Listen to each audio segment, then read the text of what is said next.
What's up, fight fans? We are back at it with another edition here at Round One Sports TV. I am your host, Edwin. When you enter the live stream, please don't forget to give the videos a like. And if you haven't already, subscribe to the channel. Let's give it a little test run here to check out to see, hear my voice here loud and clear. Good. Well, we have a lot to cover right here. Naoya Inoue, the monster. He is one of the most, if not the best fighter we have today in our modern era. And we're going to touch upon him because it seems like a lot of fighters seem to have his name in their mouth and what this means for Naoya Inoue, all that and more. So stay with me as we break down one of the best fighters we have in the game today. Naoya Inoue is a Japanese fighter, and he made his rise quickly throughout the bantamweight division. He did start his career, I believe, at, let's make sure that we have exactly. He started his career at 108. Okay, but it didn't last long. Okay, because Naoya Inoue soon uh, started to notice that his body started to develop. As a young man, he was only 19 years old when he came into the sport of boxing. Remarkably enough, it is usually typically common for Japanese, Philippine fighters to contend for their first shot at a world title in about roughly 20 to 30 fights. In between there is where they start to make themselves a contender. There's a process that goes through boxing, right? You become a top prospect, then you become a contender, and then you can move up to becoming a world champion. There is a stepping process in boxing.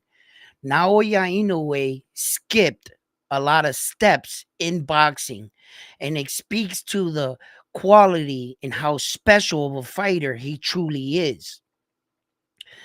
When Naoya was only 19 years old in his first year in boxing, he managed to rack up a few wins. And in only 1 year in boxing, right?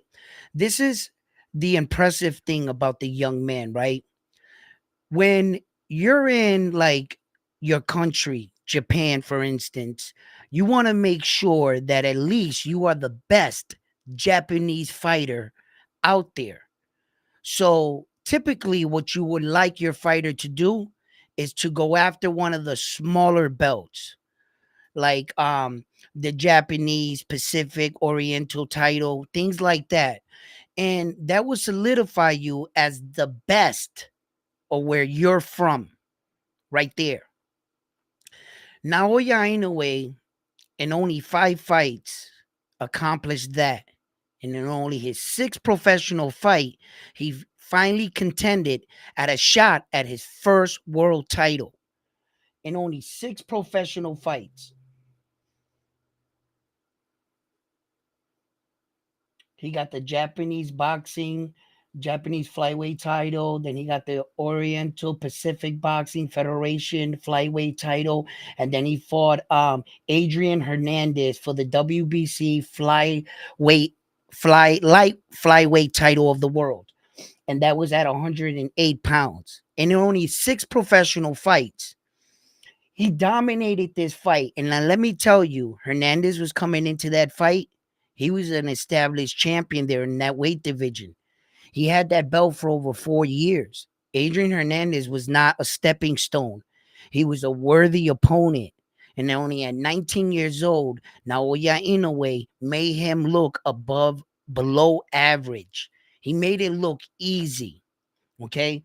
And only that fight, he goes on to defend that title several times, right? I believe it was twice before moving up to the 115, where he challenged Omar Omar Narvaez. Now, Omar Narvaez is a seasoned veteran. He has 43 fights and he only had one loss. And that one loss came to none other than Nonito Donaire, the Hall of Famer. And he went 12 rounds with him. Nonito Donaire in his prime could not knock this guy out. And that is the only time this guy has ever suffered a loss. He was the champion. He reigned supreme. And throughout his 43 fights coming into the fight against Naoya Inoue, he has never been stopped or knocked out. So Naoya Inoue enters this fight with him. How did he do? He only lasted 2 rounds against the young monster. Now, if you think Naoya Inoue is really good now, when Naoya Inoue was younger, he was a lot more dangerous. He did take a lot more risk, and he was in your face. He was trying to get you out of there, right?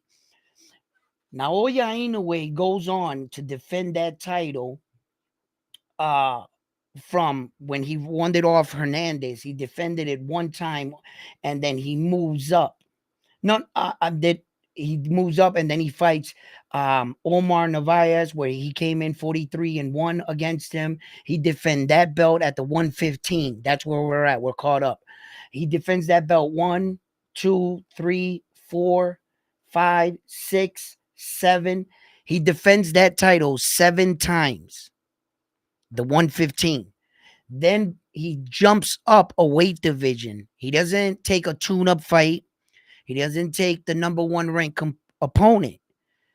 Jumping up another weight division, most fighters want to get acclimated to the division to make sure that their skills and their power moves up with them and that they're performing at a level that they're used to.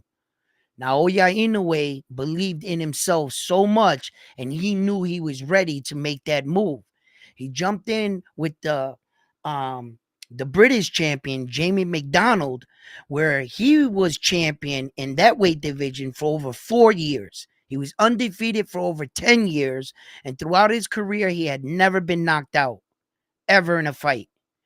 Naoya Inoue moving up one weight division, challenging the reigning champion that has been champion for several years in that weight division, ruling that weight division, comes into that fight 1 round. It took him 1 round to disperse of McDonald.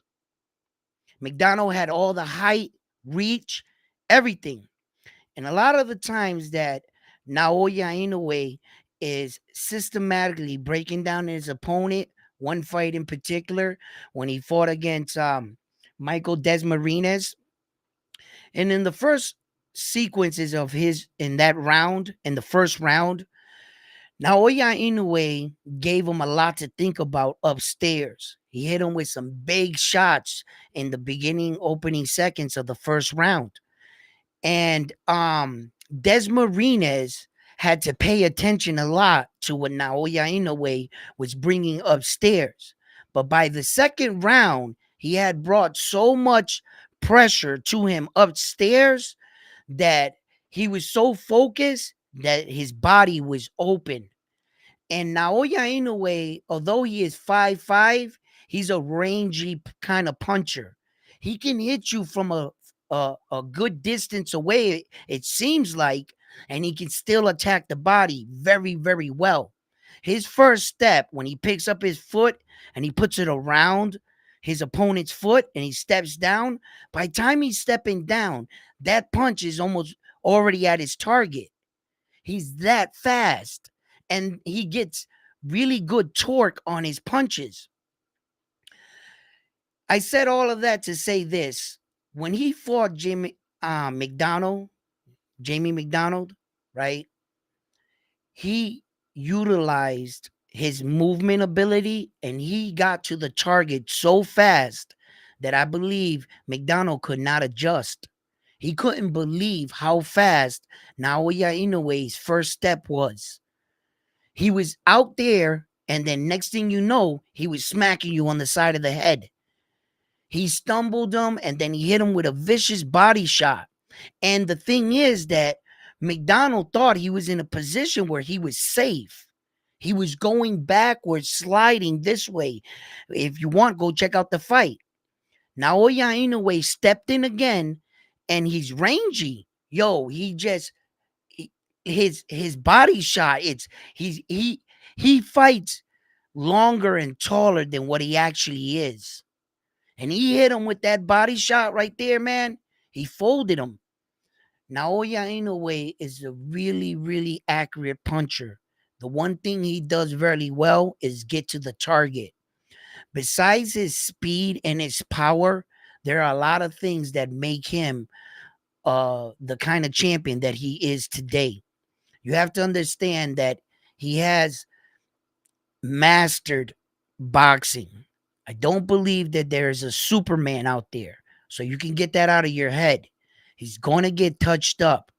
But when you're talking about the few men and women that did it the best, they're going to look back at this guy's career and they're going to really dissect it, and they're going to realize not only has in his last 27 fights with 24 knockouts, has he been so dominant that he has only lost a handful of rounds throughout his impressive career.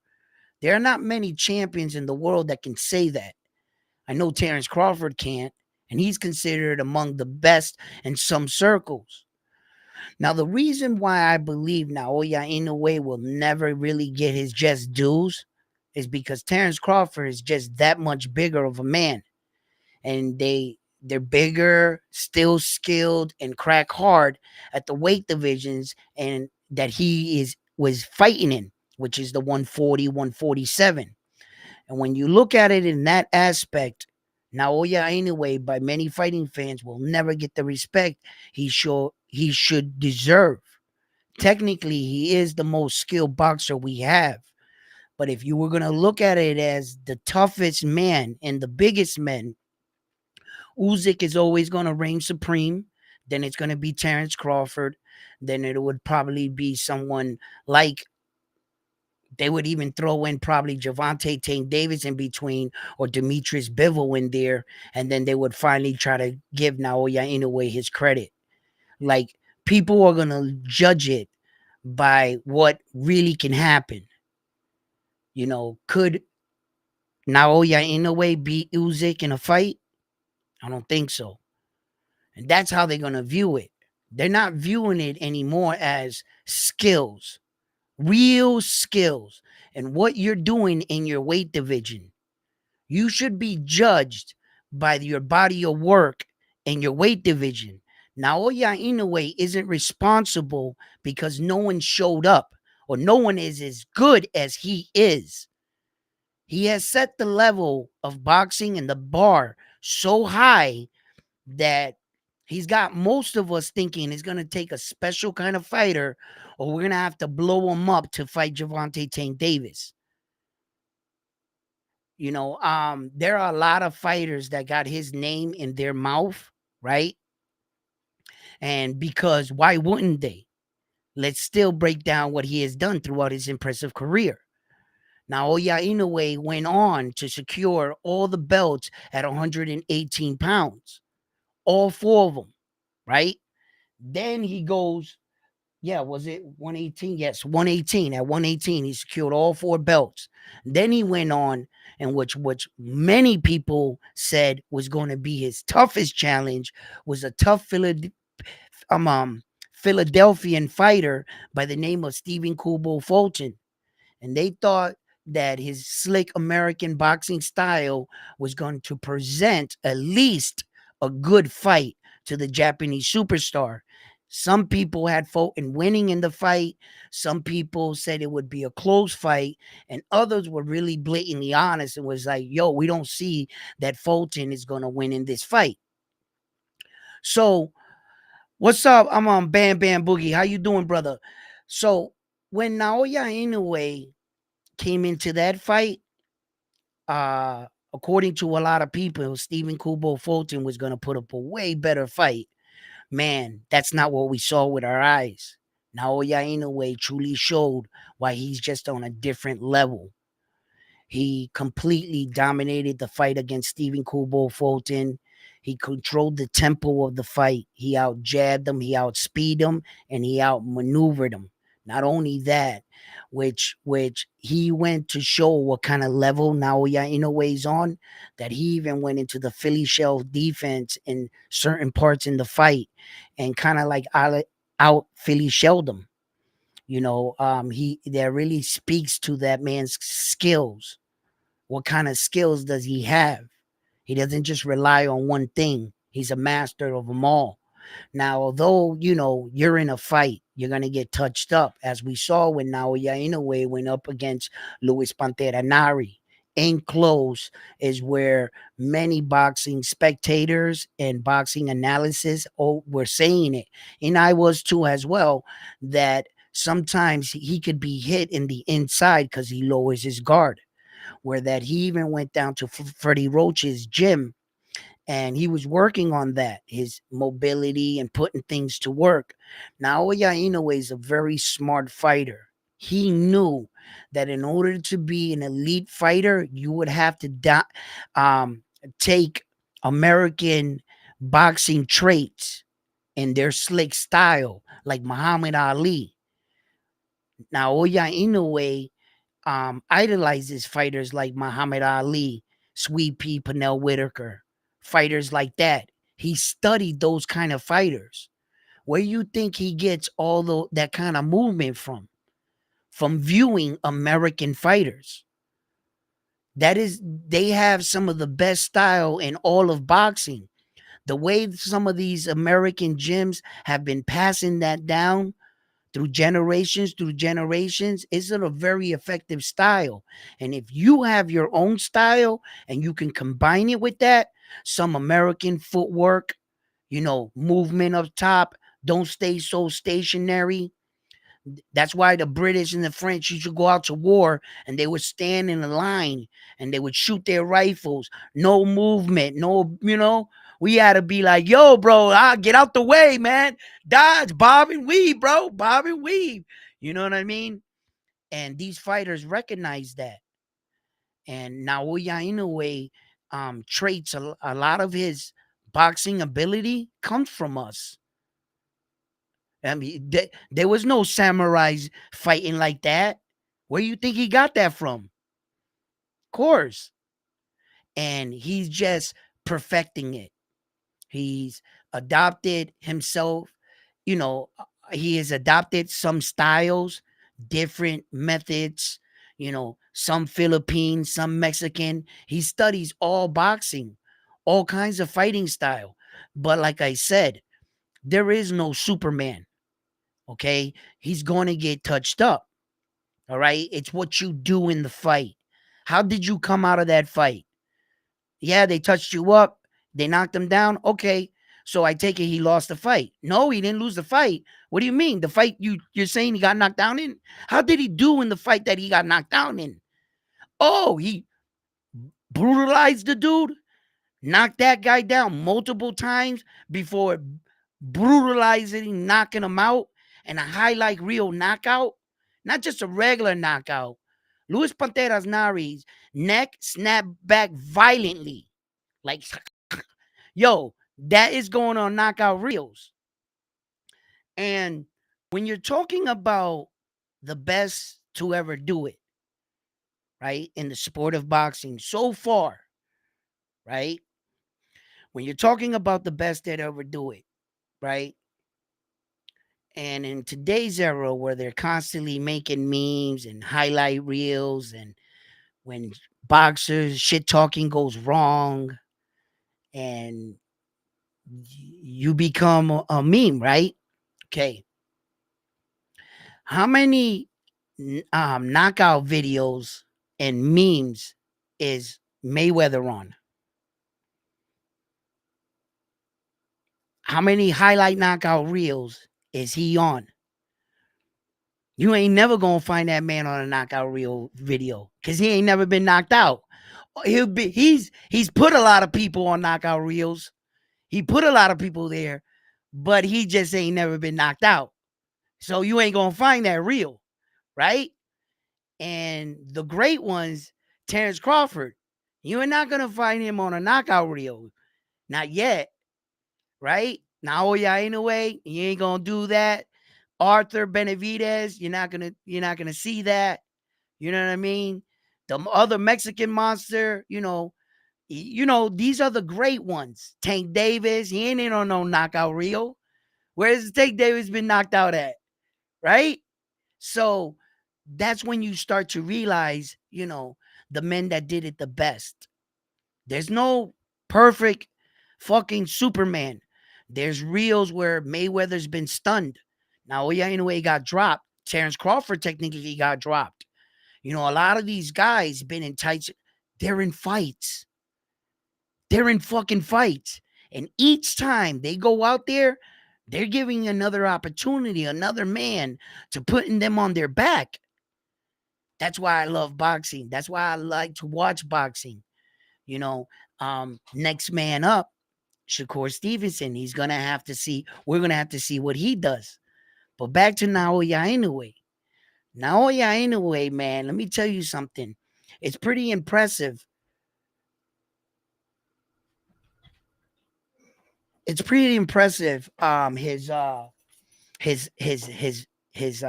belt run, right? Because I was sitting back thinking about it, right? Out of his 38 world titles, it's 38, right? He has 38 belts, 38 world titles. Man, that wall's got to look crazy. It's got to just. Yo, now anyway, if you see this video, send me one of them belts, man. Send me the one that you went on the run with where you like defended it 7 times.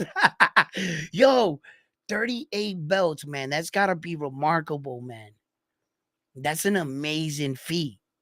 Like, that's crazy, bro. He just got in his last 2 fights, he just got 8 new belts. 8 brand new belts in his last 2 fights. So in 2 fights, he got 8 belts. That's fucking ridiculous because he just defended him. So he gets 4 there, right? And then the one against fucking Marlon Tapales, he gets those 4, right? So he's gonna get them 4. And then shit. He got a lot of fucking belts, bro. A lot. Yeah, it's 38. I think it's 38. I counted it like last week or something like that. And out of all those belts, man, he has 4 weight divisions. No tune-up fights. And he is currently on, which I believe, why don't we make it official? I'll count it right now. So since the flyweight at 107, which was the 108 division, he came in at 107 and a half. Okay, he won his first belt there, right? Which was a real belt. So we got to count that belt. So that's 1 belt, 2, 3, 4, 5, 6, 7, 8, 9, 10, 11, 12, 13, 14, 15, 16, 17, 18, 19, 20, 21, 22, 23, 24, 25, 26, 27, 28, 29, 30, 31, 32, 33, 34, 35, 36, 37, 38. 38 world titles. Do you think Naoya can clean up the 126 division and go undisputed there? The problem with that one, sir, is um uh I know that he possesses the skills to beat everybody at 126. I believe that if no matter what champion you put on him at 126, I believe he could wipe the table at 126. Here's where the problem lies. I don't think all the champions will fight him. Who's to say that the champions don't avoid him and don't ever give him a shot? When Paul Butler signed up to fight Naoya Inoue was shocked. He was shocked. Yo, all Naoya Inoue kept saying to Paul Butler was, thank you, thank you, thank you for this opportunity, thank you. He couldn't believe and not could nobody else in the world believe. Paul Butler, why the fuck you did that? You never even defended the belt. You went right after Naoya Inoue didn't have to chase you. Naoya Inoue won those 3 belts, and he was about to be like, all right, now what do I got to do? Before he got a phone call saying Paul Butler volunteered, because that's what they would have to do. The champions at 126 are not obligated to fight Naoya Inoue. The moment he walks into 126, they have what we call a ranking system. Technically, he would really have to move up the ranking system. Being the champion that he is, the rest of the sanctioning bodies are not going to have any problem ranking him extremely quick, right? Like probably his first fight, he's already going to be like ranked number 1 in some sanctioning bodies, 4 in another, 3 in another. Do you see?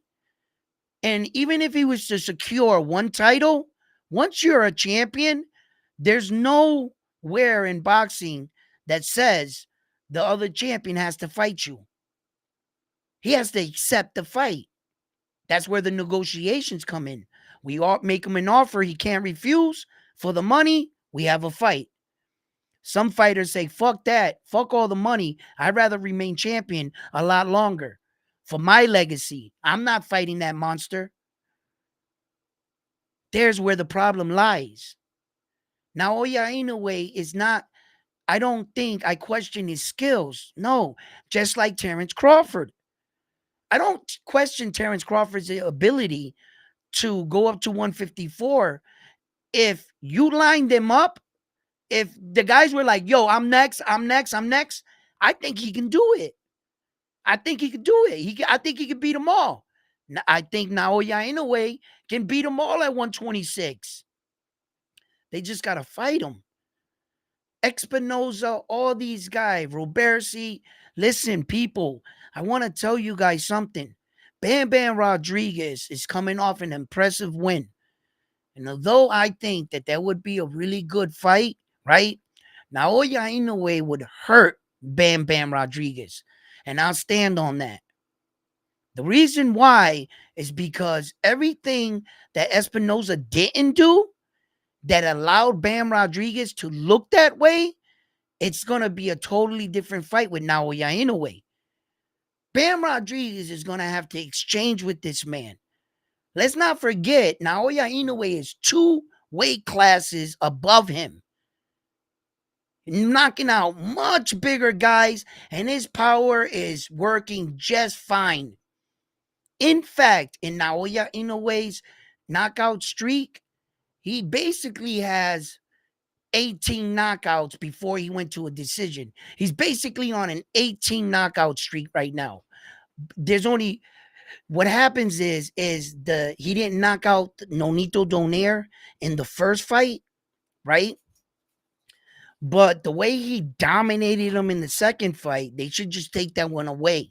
He would technically have like 18 knockouts in a row, and then he came up to his like decision fight. He went to a unanimous decision, and then from there it just goes an impressive knockout streak. Technically, the Japanese superstar is basically on an 18 fight knockout streak. That's what he's technically on. To tell you the truth, he's way too fucking skilled, dominant, and he's comfortable right now. If you were to bring up Bam Bam Rodriguez, I promise you, ladies and gentlemen, I promise you, Bam Bam Rodriguez is not going to look like Bam Bam Rodriguez fighting all those other guys. I promise you that Naoya Inoue is going to take the center of that ring and he's going to apply his fight game on him. He's going to he's going to out jab him. He's going to change levels on him. He's not going to let Bam Rodriguez through the front door. Bam is not going to like surprise him with anything Naoya Inoue has never seen, because quiet is kept. Nonito Donaire is a very slick puncher in his own right. Emmanuel Rodriguez is a great fucking, pressure in your face Puerto Rican type fighter. Strong, undefeated. Was coming into now. Listen, he's making these guys look like Stephen Kubo Fulton was a good fighter, man. For him to shut him down, could any of these guys go and get in the ring with Stephen Kubo Fulton and Stephen Kubo Fulton not win one round against them? He wouldn't win one round just against them. If not, beat them. I don't know if Bam Bam can beat Stephen Kubo Fulton. I'm not sure. And I know that I watched Naoya Inoue wipe him down. It wasn't even it looked like a sparring match. So, these guys, a lot of these guys want to fight Naoya Inoue. They're just not in his range. And Naoya Inoue, no fault to his own. He's beating the men that are in his division. Not only is he beating the men in his division, he's continuously just fighting the top guys. The one guy in his weight division that the people are calling out for the fight, which is Akmadalia, MJ, right? And to tell you guys the truth, let's wait a minute. Okay, like for instance, right? For the WBC, right? I believe, yeah, this is Naoya Inoue's weight. This is 122. You know what I'm saying? You got Allen and number 1, Marlon Tapales, Luis Nari, and number 4 is MJ. That's where I wanted to get. At Medallia for the WBC is number 4. So where is he in the WBA? Agmedalia is number 1 in the WBA ranking right now. So and then in the WBO, I believe they have him. What was Agmedalia? Okay, in the WBO, Agmedalia is ranked number 5. So he's the number 1 ranked opponent by the WBC, right? So far. I got the IBF too to look into. So let's see here. Okay, so the IBF, yeah, Agmedalia is ranked number 4. So the belt that's pushing for that fight would have to be the WBC. Yeah. And Bam Bam Rodriguez, before he starts putting Naoya Inoue's name in his mouth, he should think about the above weight division. Naoya Inoue's kid brother is there. Junto Nakatoni is there. And I think Junto will give Bam Rodriguez more than he can handle. I would like to see that fight. I think Bam Rodriguez is slick, though.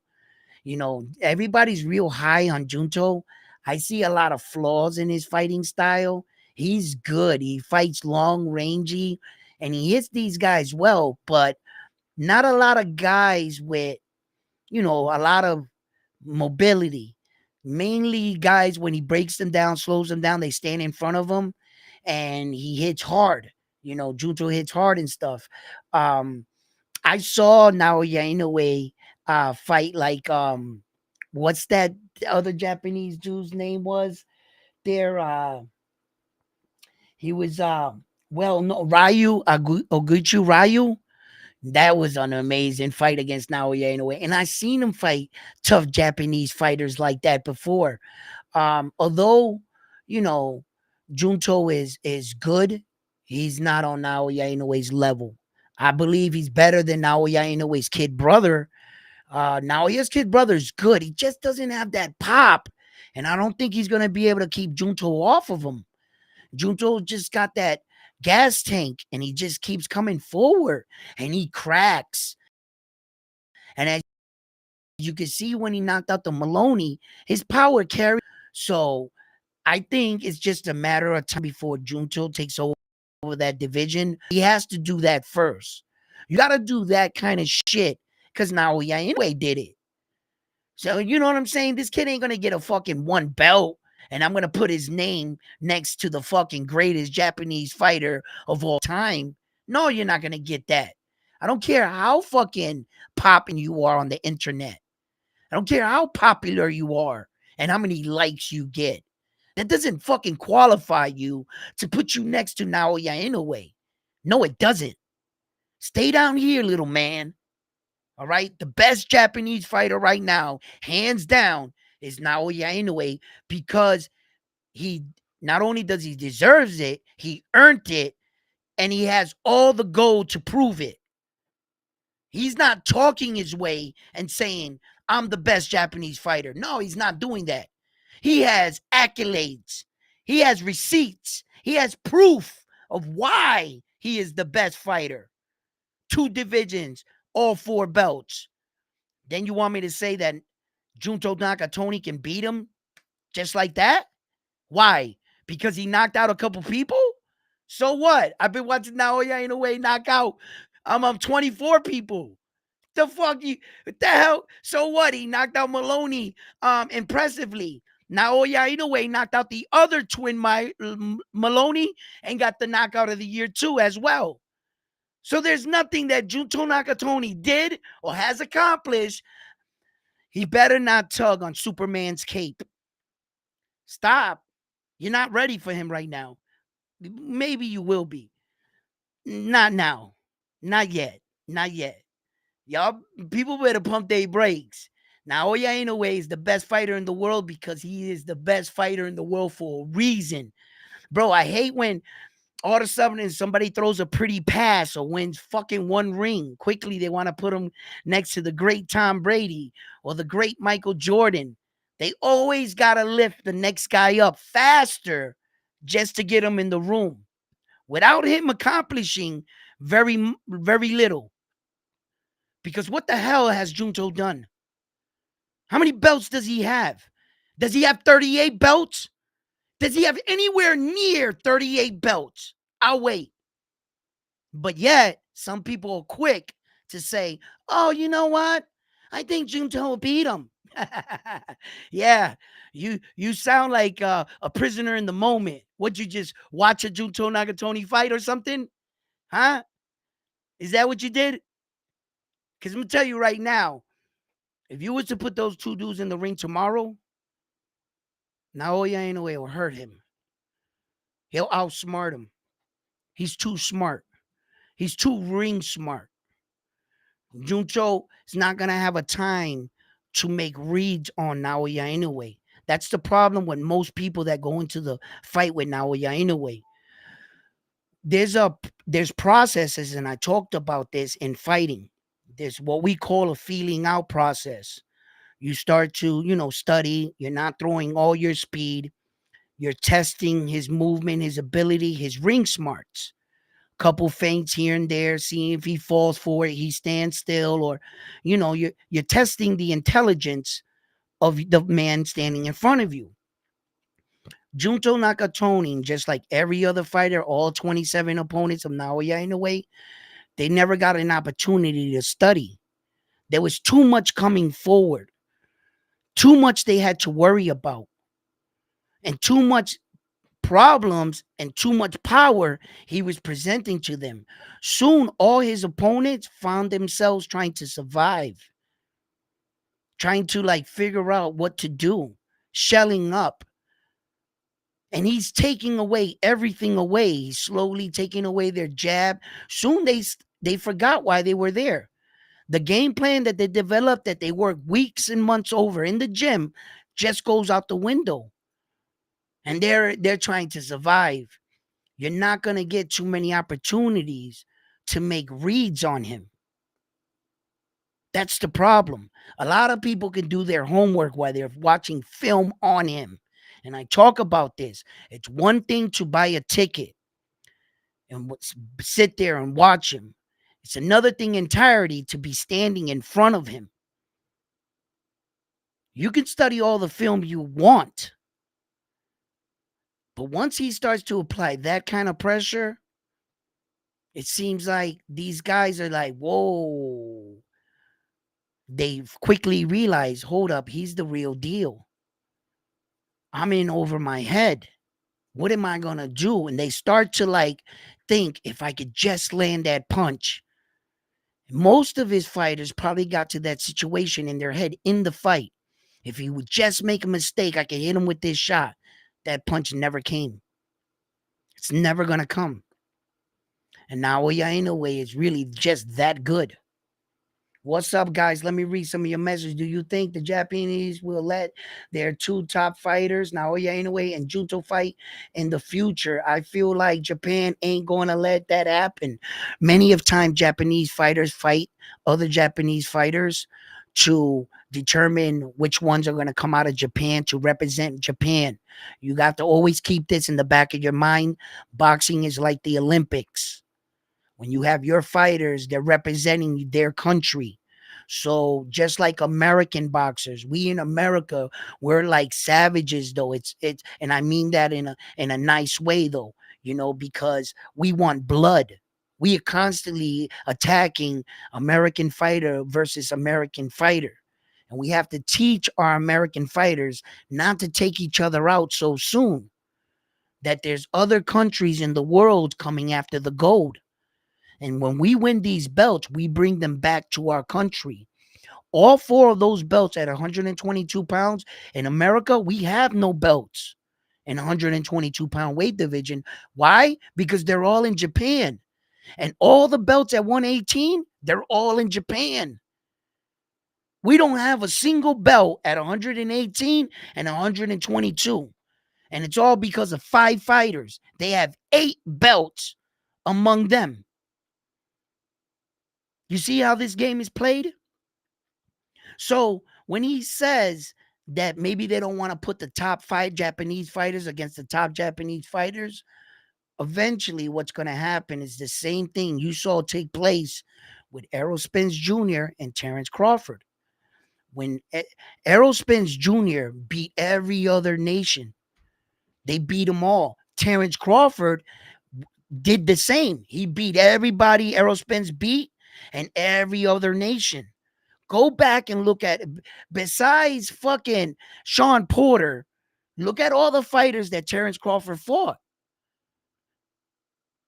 They beat everyone else out until there was their only 2 top guys, 2 top American fighters. They finally fought. You see? That's what's going to happen, or most likely will happen, because in Japan, there are going to be circles in Japan that believe that Junto is that dude and that Naoya needs to give him his shot or his opportunity at the reign of king. And then it'll be basically up to Naoya Inoue. Now, I'm not sure if he fits in a Naoya Inoue schedule.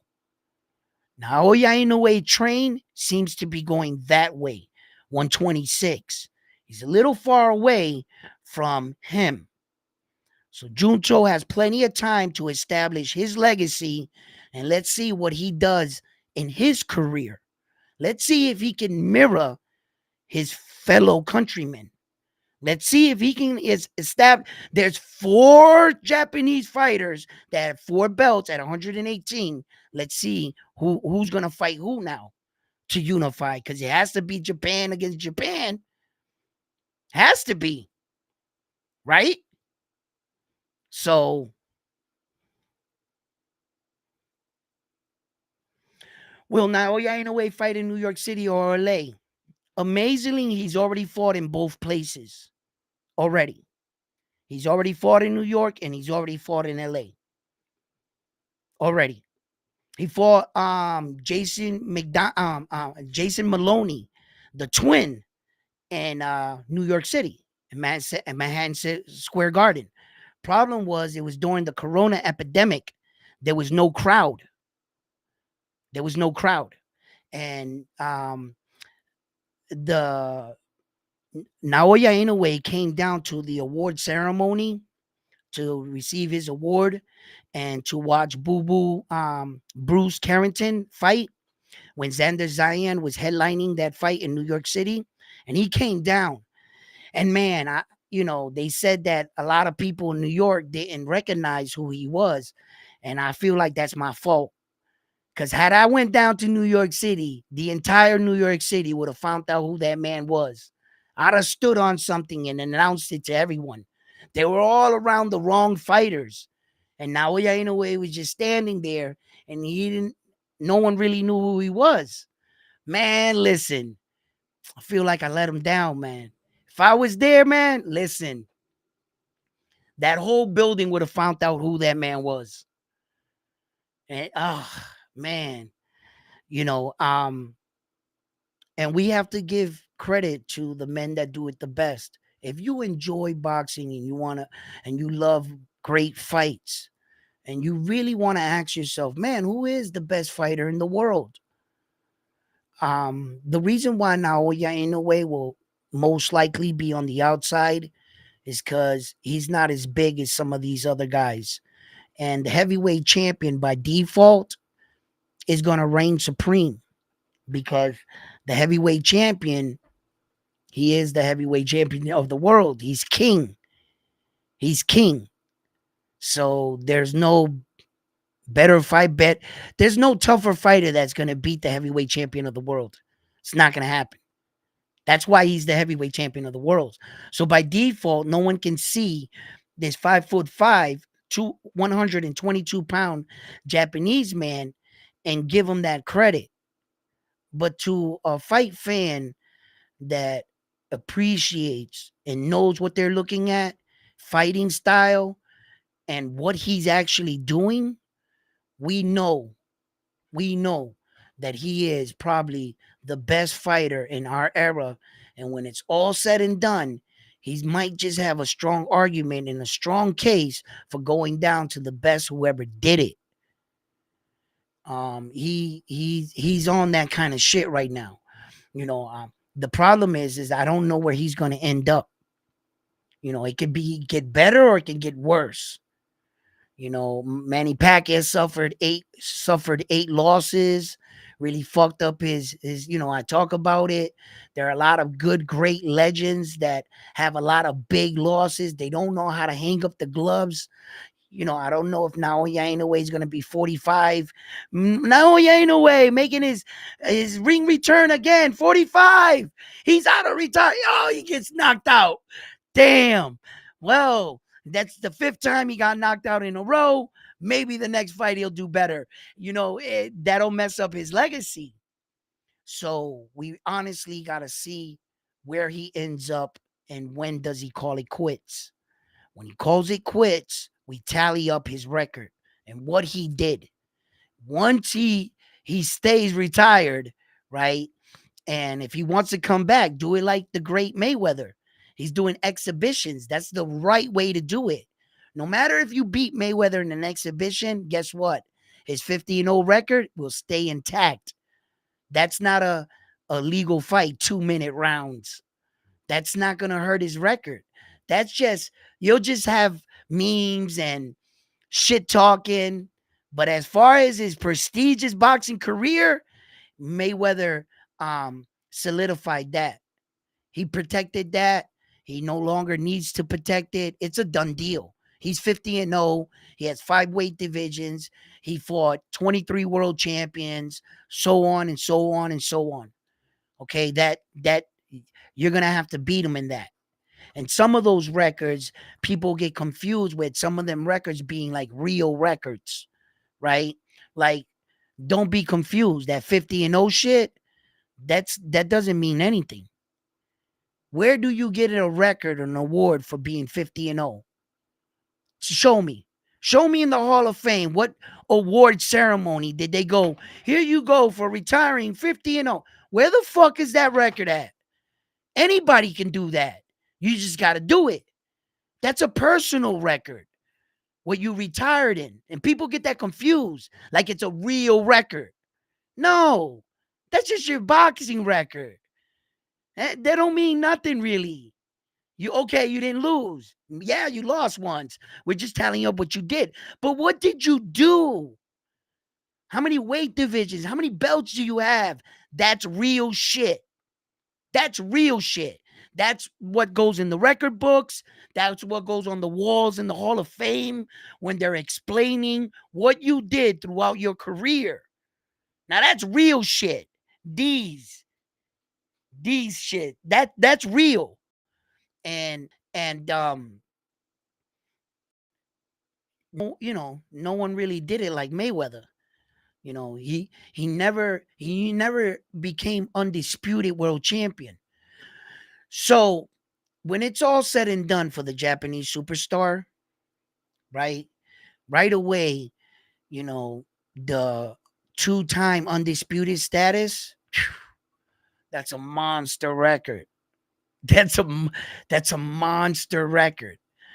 Um to have that on your record, and then potentially he has the ability to do it again.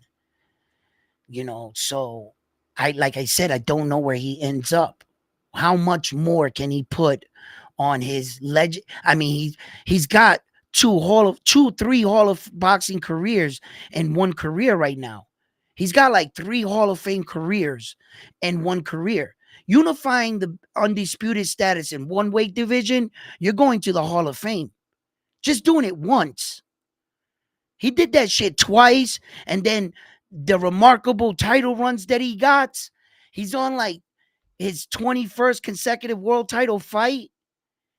He's putting down some amazing records. He's got like three boxers Hall of Fame careers right now. Like, how much more is he gonna do?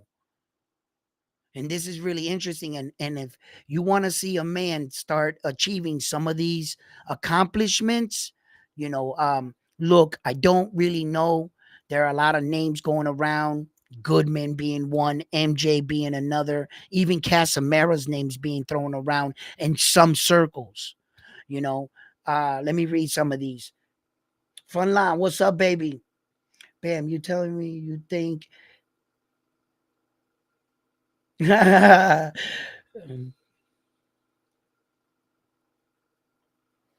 What's up, Lionheart? I'm glad that you could come down from your cloud and join us here. Okay. Lionheart briefly made an appearance and said he's coming after his Notre Dame's title. Okay. He wants to prove to the world that he can call these fights like no other. So, thank you for making a guest appearance, and typing right underneath BAM. You know what I'm saying? So that way Bam can see what Notre Dame looks like. Okay. Yo, Edwin, how high do you think Naoya can go? 130, 135? Yo, listen, he has the ability to go all the way up to 135. Yes, he does. Reason being, Tank Davis is only 5'5", all the way up 140. Esau Pitbull Cruz, 5'3", 5'4", tops. He's the 140-pound champion. You see, Naoya Inoue is 5'5". He's taller than Esau Pitbull Cruz and the same height as Tank Davis. Now, we've had this discussion before. I said that Tank Davis, his body mass, his density, he's a lot bigger thicker of a 155 fighter than Naoya Inoue. More a skinnier frame. But as far as height goes, Naoya Inoue can venture out to all the way up to 135. I think for height wise, he'll be fine. He'll be fine. Whether or not he'll really have that like density, that thickness to take some of these harder 135-pounders, because you always got to consider, right? It's not just going to 135. And that's why these athletic committees, boxing athletic committees, are using fighters such as Devin Haney for an example. Some of these guys are cutting an extreme amount of weight. Although Naoya Inoue will get up to 130, right?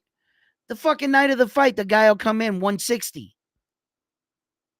Fucking blowing the fuck up. And Naoya's trying to fight at 130. He'll kill himself to make the weight at 130. 36 hours later, this guy's coming in 160. So that's what you got to think about. He's not actually fighting them at the weight. No one actually fights at the weight that the fight is actually scheduled on. Ironically, in boxing, you say 140, you could look at Devin Haney. He fights Regis Progress, comes in at 168, 165, right in there for a 140-pound fight. You see, so There's no telling on what truly some of these guys are putting on. So they're not going to beat him fair and square. They're not going to fight Naoya Inoue fair and square. Because fair and square in his real weight division, you can't beat him. And he's proven that. There's only one king in any weight division Naoya Inoue stepping foot in, and it's him.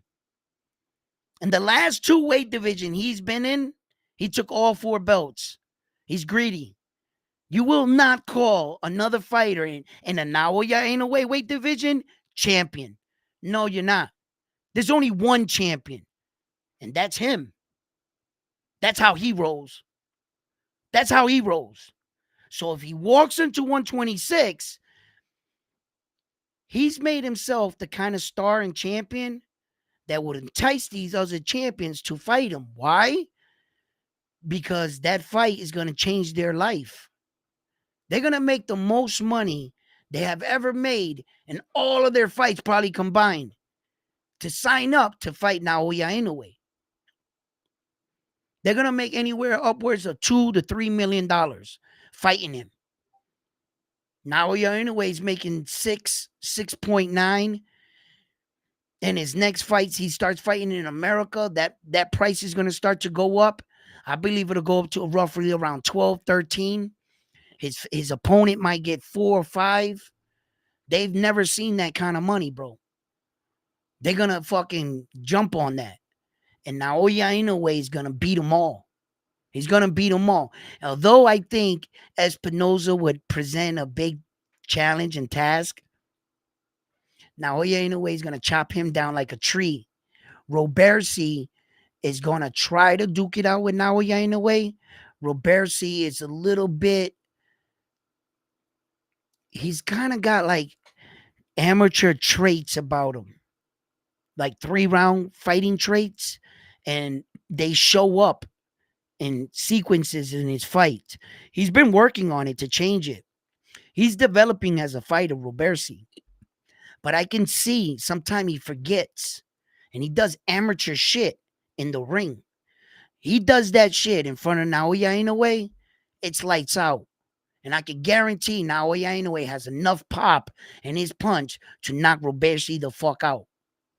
And Bruce Carrington, I love me some Bruce Carrington. Yo, that kid is amazing. He needs to stay away from Naoya Inoue right now. If you want to stay undefeated, kid, don't fuck with Naoya Inoue. And I mean that with all due respect. You can gas yourself up if you want to, and you can let those people around in your circle hype you up all you want. Go ahead, Bruce. Go ahead. Find out. Fuck around and find out, Bruce. Fuck, you're not on that dude's level, bro. You know where, I mean, yeah, you're near it. You're close. You're good. You're good. You're nowhere near in his experience and his championship fighting experience. You're nowhere on that level. As a fighter, Bruce, you're good. You're fucking good. You're not now, yeah, in a way good. He'll pick you apart. He'll stop Bruce. Now, yeah, it will stop him. He's not gonna understand it. You know, if there was a way they could spar for he could see it for himself, and he'll be like, "Oh shit, yeah, there's levels to this. Let me find." I would rather him find out that way than find out in the ring when it shocks you. It must be fucking crazy, right? Stephen Kubo Fulton. Bro, that motherfucker was campaigning it for to be put on the pound for pound list leading into that Naoya Inoue fight. Am I wrong? He was pumping his chest out. He was like, "Yo, y'all gonna take me serious after this fight." Y'all heard Stephen Kubo Fulton, and why shouldn't have he? He was a confident man leading into that fight. He had no reason to think otherwise. Everybody else that they put in front of him, he figured them out and got the win. And he had 2 belts. He was undefeated. Yo, he was riding on a high. He was so cocky. He said, "Hell yeah, I'll go out to Japan and fight you.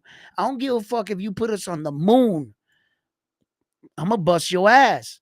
Stephen Kubo Fulton did not, he didn't think he was going to lose that fight. He was drinking his Kool-Aid too much. And it must have been crazy when you were standing in front of him and you realized, holy shit, this guy is really that good. He's that fast. I can't, he has cat like reflexes. Every time I try to like go in, he's snapping me. Every time I make a mistake, he's punishing me for that mistake. He truly taught Stephen Kubo Fulton a boxing lesson, and he put on a boxing clinic, and then he put him away. He boxed him, used his style against him, showed him he was the better fighter, then knocked him out. Walked off with both his belts. Like Stephen Kubo Fulton, for the kind of champion he was, yo, that must have been fucking shocking to realize and to find out that way, but it was too late. You had already put all your chips in the middle of the table. You saw his card, you knew you lost your money. You like, it was too late. Stephen Kubo Fulton had fell into a trap, and he bought into the fact that everybody at the time was calling Naoya Inoue a hype job. And I don't think he bothered to really do his homework. You know, I said this for a long time and I'll continue to say it. Naoya Inoue had one of the best disguises in like boxing. When you showed that man's picture to any boxer, you were like, hey, this is the guy you're fighting. They would take one look at him and go, hell yeah, I'll fight that dude. Man, listen, they couldn't believe it. Paul Butler, all of them, they all talked about it. They were like, man, he's tiny. They would see him like in the post-fight interviews. They were like, he's tiny of a man, right?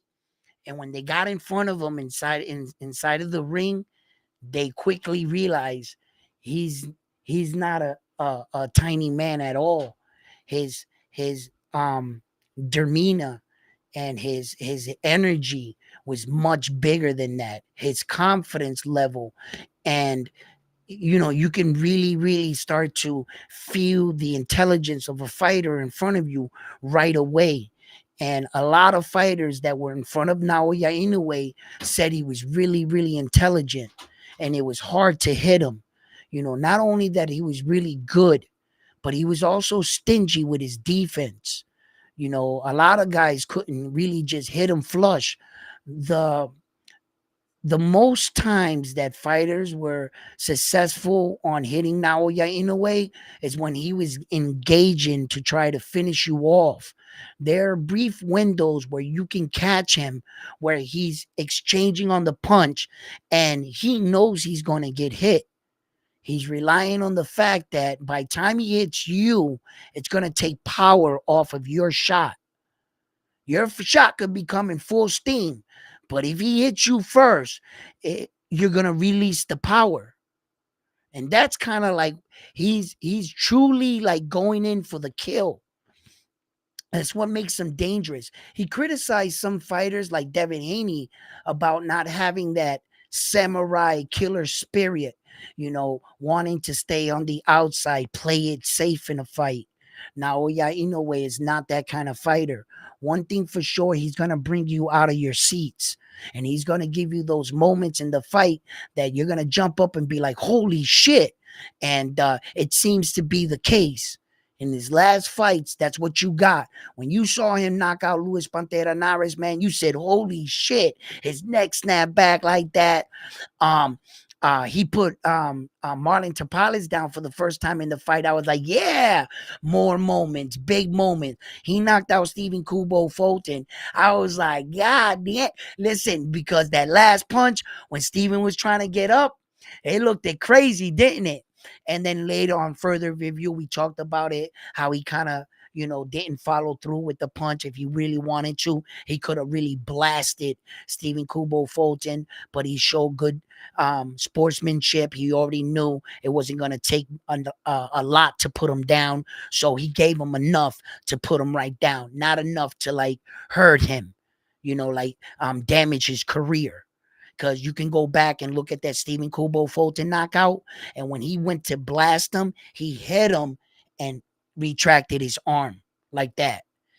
When you want to hurt someone, you follow through with the punch. Had he really wanted to blast Stephen Kubo Fulton, his punch should have ended up going out towards the crowd. That's you following through. He's trying to give it everything he got on Stephen Kubo Fulton. That's when that's you're trying to end him. And he hit him and he went boop, that's enough. And he backed off of him. Like that. Yeah. And that goes to show you that, he is in the hurt business, but he doesn't take this personally. And he had a lot to be take personal against Stephen Kubo Fulton when they called him a cheater over loaded hand wraps in front of all of Japan. He had the right to fucking really blast Stephen Kubo Fulton, and he probably would have knocked him out of the ring. And then no one probably would have blamed him. You could have chalked that ass whooping to Stephen Kubo Fulton's coach from running his mouth about him. So, Naoya Inoue just shows that he's a professional. He's in here to do his job, take care of business, and be the best that he can be in and out of the ring. The beauty about Naoya Inoue is because the reason why I speak up a lot about him, I truly believe he should be one of the faces of boxing. Truly. And this man should be marketable to our kids and young fighters coming up. Let them see what it takes to be this kind of fighter.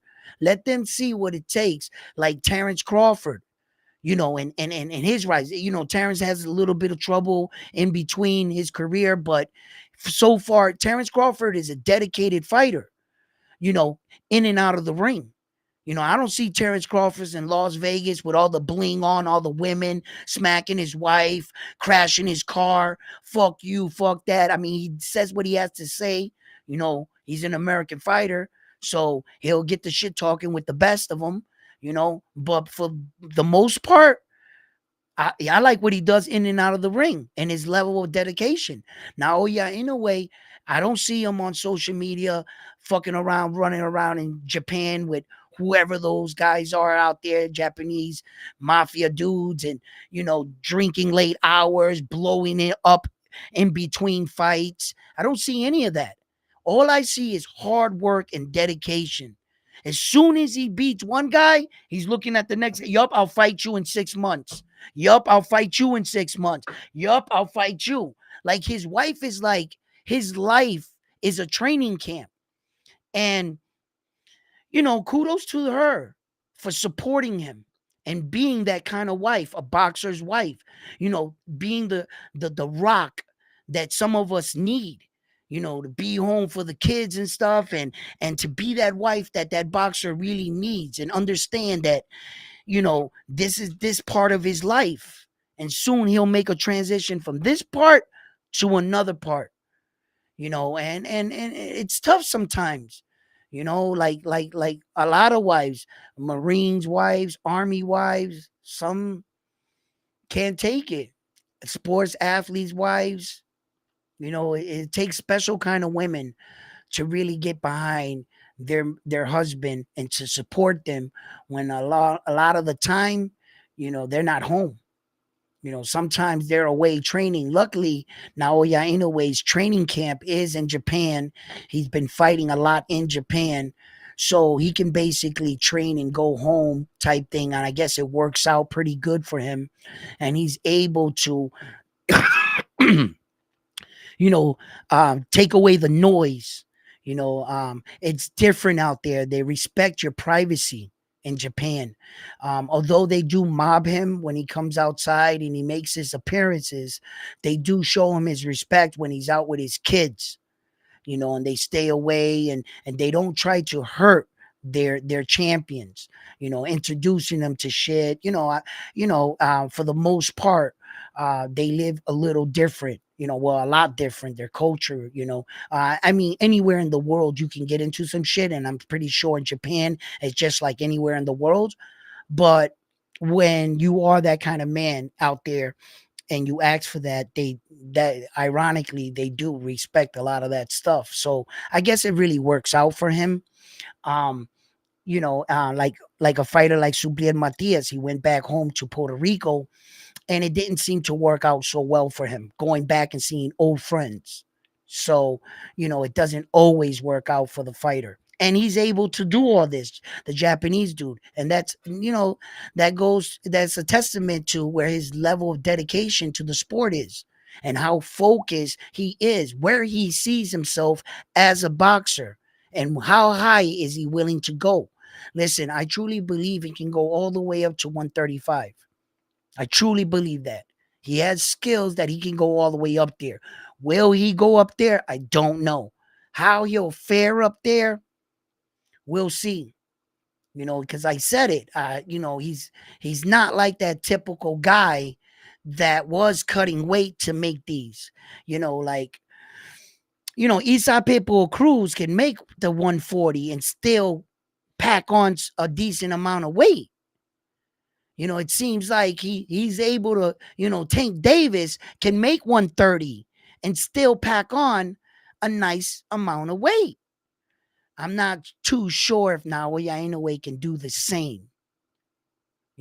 Fighting at 122. What's the heaviest he came in a fight right now? What was it? 133? 130? I think. I'm not sure. I think that was in a sparring match. I gotta look that up to see what on fight night, what was the heaviest he ever came in. Road Rage, what's up, baby? But who you got? 130 Tank or Naoya Inoue? That's just a fucking amazing fight right there. 136 against Luis Pantera Nari, 136.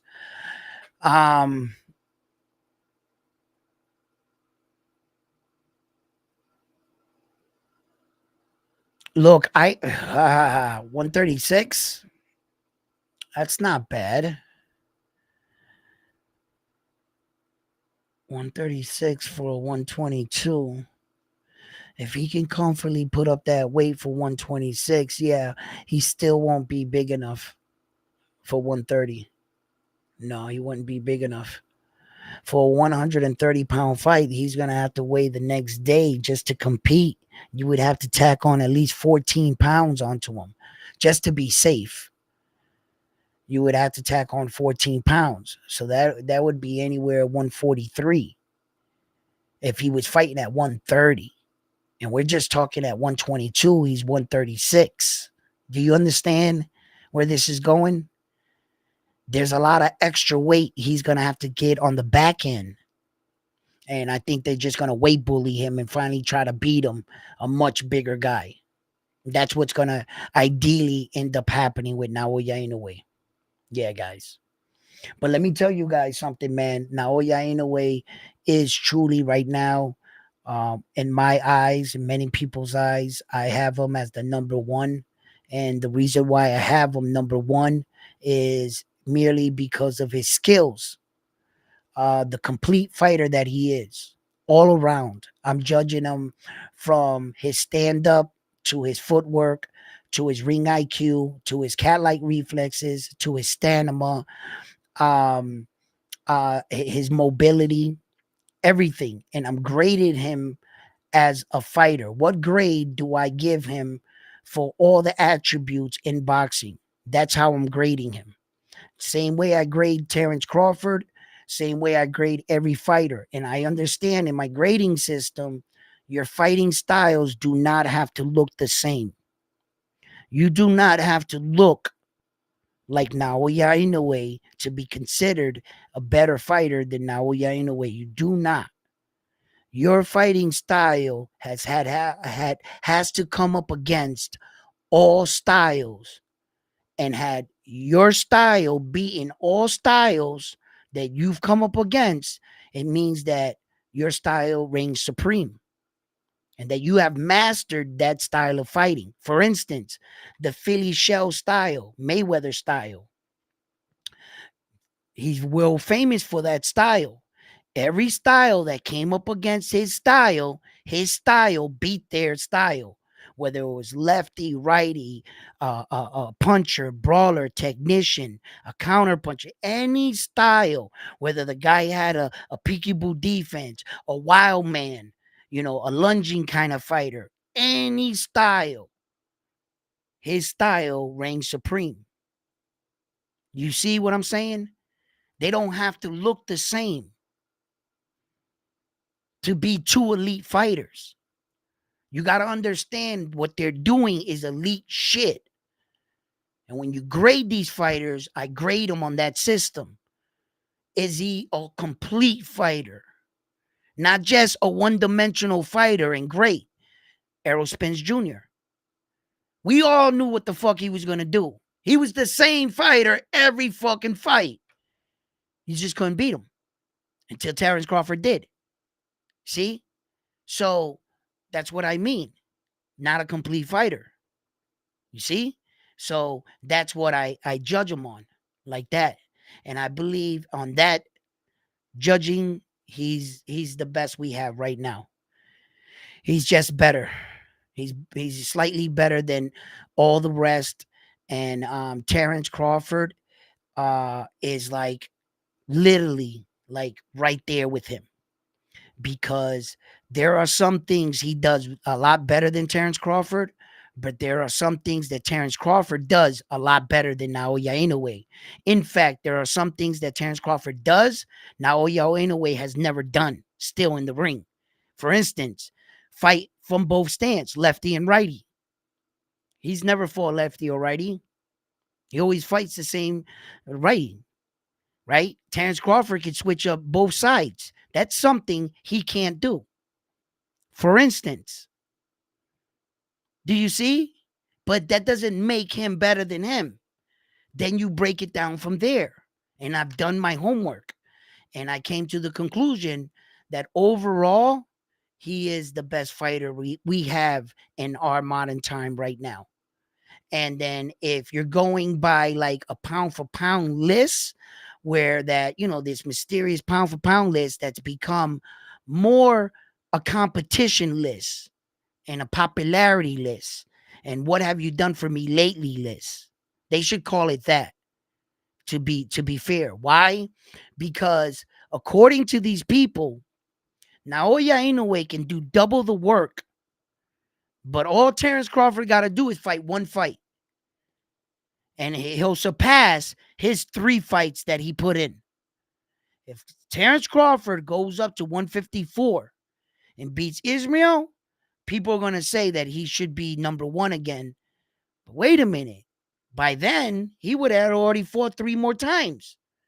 In all world title fights, not to mention defending 4 belts. So he successfully defended 4 titles. And all you did was move up 1 weight division and won 1 belt. And we automatically got to give Terrence Crawford the fucking recognition that he should move up back up to number 1 status. That's being biased. That's showing favoritism. That's not honoring the real way to do things. If you do one, I got to do. If you hit 1 home run, I got to hit 1 home run. You don't hit 3 home runs and I just go hit 1 home run and I caught up to you. How the fuck does that work? How does that work? No, you haven't caught up to me. If I'm putting in more work than you, how the fuck do you do one thing and surpass me? And that's why I say the popularity list, the what have you done for me lately list. Up, he did this, he won that. Up, move him. What you mean? Fucking that list is a fucking joke now. It's a joke. And the real deal is we know who it is. We know who's the guy right now in boxing that's called the Monster, that is a Japanese fighter. Okay, that he is the number 1 fighter that we have currently today in our sport. He's doing it the best. He's doing remarkable shit, and you can't deny him. And these guys are just looking at bigger guys just because they're bigger. That's all. But if we were looking at it as accolades, Terrence Crawford, you know, the only real thing that he has is that he was successful to unify all four belts before the Japanese dude did it. He was the first, the Japanese dude was the second. But besides that, Terrence Crawford in his last 5 years has only fought once a year. For the past 5 years, he only fought one fight a year. Naoya Inoue's already fought 3 times this year. Like, he's going to fight 3 times at the end of 24, but and within a year span is what I'm saying. The 2 years collide, but within a year span, he already fought 3 times, technically. So this guy is truly doing it at a better rate. He's just better overall. And encourage you to look among his highlights and see why a lot of people are talking about his skills and what truly separates him from every other boxer.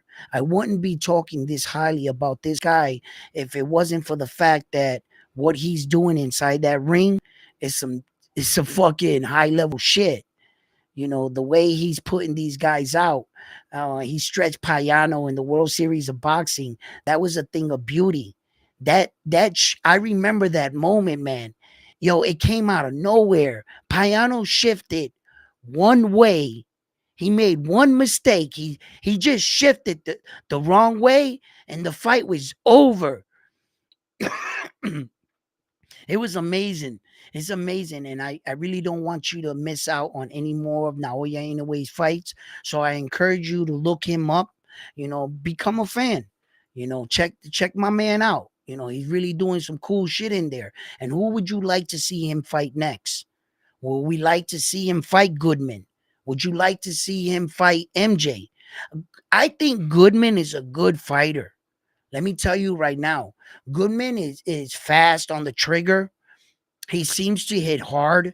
He's got good awareness. His footwork is good. He darts in and out well. Um, he's good fundamentally. How good and what level is he on? You won't really know that until you see him in front of Naoya Inoue. Then it'll be apparent what level the both the men are on. And when you see them both snap their jab at each other like that, and you see exchanges and stuff, and who's holding the shots better, that's when you'll be able to really know, oh shit, this guy is on a different level. But as far as an eye test, and I watch Goodman fight, I'm like, he's good. He's good. He's good. He's a worthy opponent. I could see where he really wants to study Naoya Inoue, and he took another tune-up fight to make sure he's just that much more prepared. I think he's gonna relive that fight. Hopefully, Naoya Inoue is still in the weight division, so that we can get a fight like that. I want to see a fight like that. And yeah, it'll be good because see, Bam has a common opponent. See, Goodman beat Estrada, right? So if Bam beat him that way, right, then it'll kind of give you a measuring stick. If Naoya can go in there and fucking wipe down Goodman, I'll be like, oh shit, Bam, you might want to stay where you're at. Like it'll be a pretty decent fight, but I think overall, Naoya Inoue is gonna beat him because it gets worse. If you think that the better the guy is boxing, is gonna present a better chance against Naoya Inoue, it's actually worse. When you're doing the dance the way it's supposed to go, Naoya Inoue's mastered that dance, and he's gonna put you out even faster. Yeah. So when you're doing the dance the way it's supposed to go, like boxing, shit, he gets even dangerous. What's kept Naoya Inoue a little off guard has been the the spontaneousness of his last few opponents and the wild, erratic kind of movements of a wild fighter. That's what gives any top fighter trouble because you're not boxing. You start boxing with him, it's worse. It's probably worse because now he wants to get back to the guys that are boxing, where that he doesn't have to like worry about fucking crazy shit. And now the other guy is a pro. You put a pro in front of him, like Goodman, he's gonna get a spectacular knockout. Yeah, he's gonna do you like Junito Donaire. Whap, whap. Nothing was happening until it was. You know.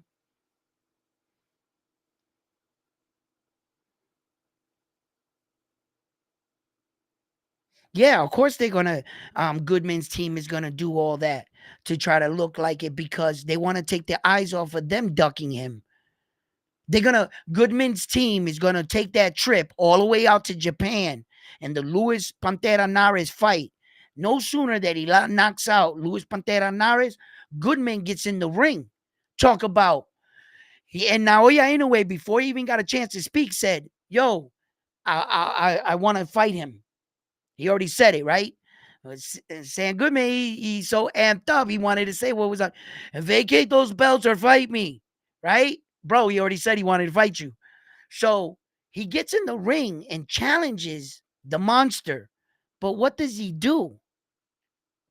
A week later, he notifies him and lets the monster's team knows that they're going to fight someone else in September to get a tune-up fight to revisit the Naoya Inoue fight. But wait a minute. Didn't you get in the ring talking about vacate my belts or fight me? Isn't that what you said? So I said yes, and now you don't want to fight me. So now he's gonna start campaigning that somebody else he was ducking from MJ or this, that, which is bullshit. Because Naoya Inoue has never ducked anyone in his entire career. The truth is, MJ couldn't hold on to his belt. MJ's opportunity went to Marlon Tapales that beat him. Had MJ been that good, he would have beat Marlon Tapales and he would have fought Naoya Inoue. So the only person that has to blame why MJ didn't fight Naoya Inoue is MJ. MJ should have won the fight. He needed to fight Naoya Inoue because he no longer had anything Inoue wanted. He's beltless. He don't got no belts. All he's doing, the only thing MJ has technically is his mouth because he doesn't even have an impressive record. He's 12-1. Say that again, 12-1. You don't even got an impressive record to sell to the public. All you got, your claim to fame is that you were a what? A former world champion. You're not the current world champion. You were a former one. But all of a sudden, you want to take L's, but somehow you're going to convince me that a man like Naoya Inoue is remotely scared of you with a 12-1 record? Really? Please make that make sense. Please. Naoya Inoue is a dominant, and I mean one of the most dominant champions we have ever seen in boxing. But all of a sudden, he's ducking a guy with a 12-1 record. That's a former world champion. Please make it make sense. Please. Don't believe everything you hear. Reality is a motherfucker. Not, MJ is on the outside begging for a shot. What was his last fight? A title eliminator? That's what you got for me?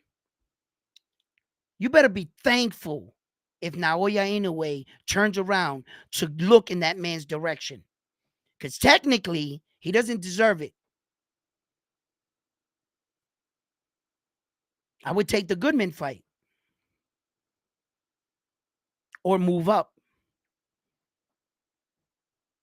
But if MJ was so good, why'd he lose his opportunity? Another man took his opportunity. He had to sit at home on his couch and watch Marlon Tapales fight Naoya Inoue. That should have been him. That's the truth. But all of a sudden, he's ducking fucking Marlon Tapales, or he's ducking this guy, or he's ducking this. Man, it's all hype. It's all hype. All these guys would love the opportunity to fight a Naoya Inoue fight. It will change their life. And this is all due in part because Naoya Inoue is doing Naoya Inoue shit.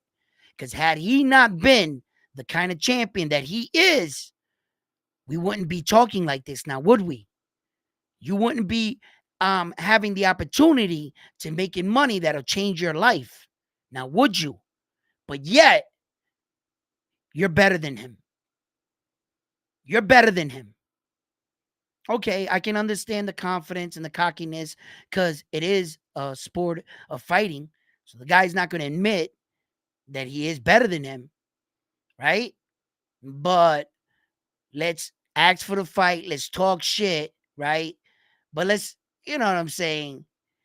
Let's respect the fact that hold up, he did accomplish some shit. And I haven't even accomplished a third of what that man has accomplished. I'm not even a 2 division world champion. I'm only a 1 division world champion.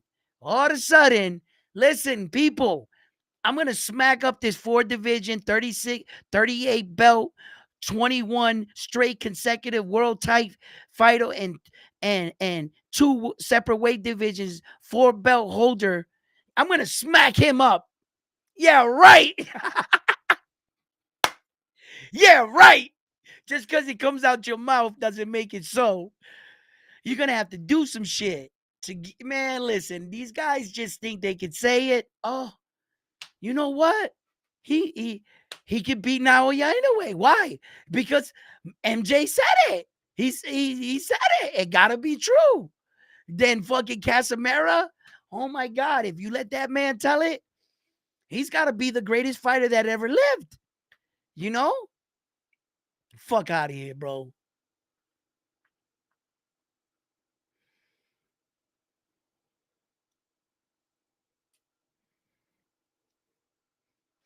I'm trying to tell you. I'm just listen. Look, Sam Goodman really knew that he would have to be on his A game. He knows. He knows he has to be on his A game. And if by taking this fight and even getting your fighter in position where you're getting them coming more active into the fight with Naoya Inoue, you're giving your fighter the best opportunity he can get. You don't want your fighter coming off a layoff going into the biggest fight of his life. Your fighter's going to be in there fighting for his life. So maybe this was a smart move, but it made you look bad jumping in the ring and immediately challenging him in front of everybody and not being the next fight for him. It wasn't a good look. If you know, and I'm thinking about your casual boxing fans watching that are saying that are telling their friends, no, now yeah, anyways gonna fight Sam Goodman. Why? I just saw Sam Goodman get in the fucking ring, buddy, and challenge him. And all of a sudden they watch the next fight and he's like, and he doesn't understand. And he might get sometimes you might this is the you have to this might be a better way to fight now, yeah, anyway, for Sam Goodman. And I see it, but it wasn't a good look. You know, you're not going to challenge me to a fight. Get in my face today and go, motherfucker, I'll kick your ass next Tuesday. Huh? Yo, next Tuesday, when I see you, I'm going to fuck you up. Bro, you're standing in front of me. Yeah, I know. But I'm not going to fight you now. But next Tuesday at 2 o'clock, boy, I'm gonna rock you. Bro, don't do that.